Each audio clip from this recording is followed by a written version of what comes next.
Hi, awesome math team. This is Miss Chavez. I wanted to share with you a resource that I think could be very beneficial for your team, especially as we're doing all this wonderful digital learning.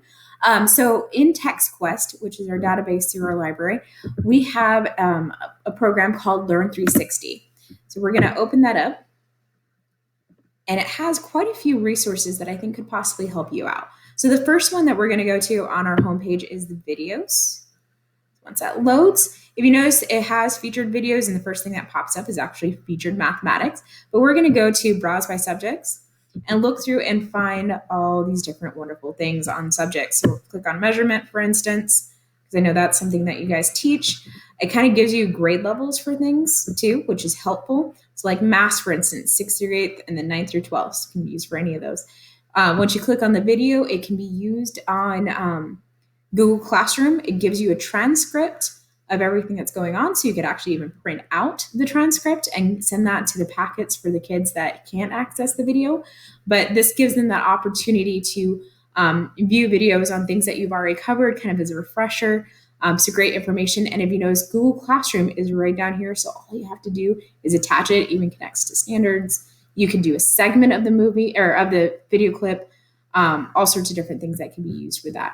And it gives you some things that you might connect to it as well right underneath. There's also a search bar at the top I meant to mention that you can do a search for specific things. All right, back to home real quickly.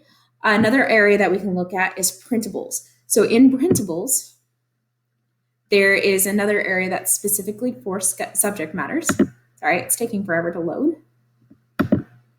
There it goes.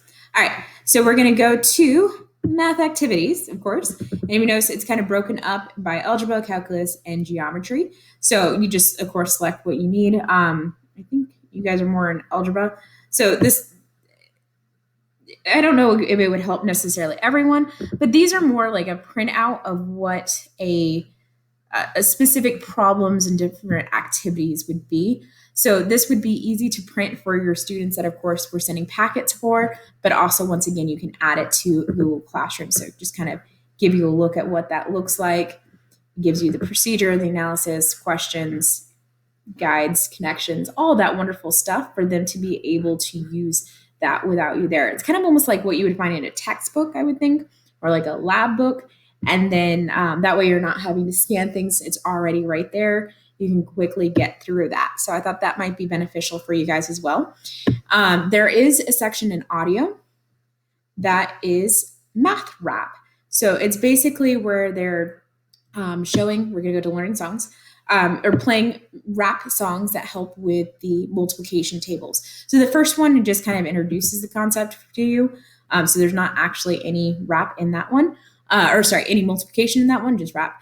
But the rest of these all have multiplication stuff going on for them. So it kind of goes through the concept of what the times tables are and gives it in a story kind of format with the rap song. So of course, a lot of our students are going to already know their multiplication tables, or they should by this point, but we might have some that are still struggling with that. So I thought that might be beneficial for you, possibly, especially with our sixth graders, the ones that are a little bit behind. And then STEM lessons. STEM lessons have a lot of great resources for us for math. So, of course, they have featured ones, but if you go specifically to math lessons, it has quite a bit there. So this breaks it up for intermediate and advanced. So this is pretty cool. Multiplying brackets, things like that. So if we click on the tab for the lesson itself, it'll give us all these informations. If you notice, there's a lot of tabs that they can go through over. It goes through the entire lesson for them. They answer questions, they fill in the information, then they can check and see if they got it right or not. And like the other ones, this is something you can add directly to your Google Classroom. So I thought all of these would be potentially beneficial for you guys as you're planning these online lessons. If you have further questions and you need more information, please feel free to ask. Once again, the password for all this is in your handout that was sent to you through Mr. Barnett in his leadership meeting notes on last Monday. So if you need any more information on that, just reach out to me and I'll help you out with it. Thank you so much. You got any other fun ideas for the night? No.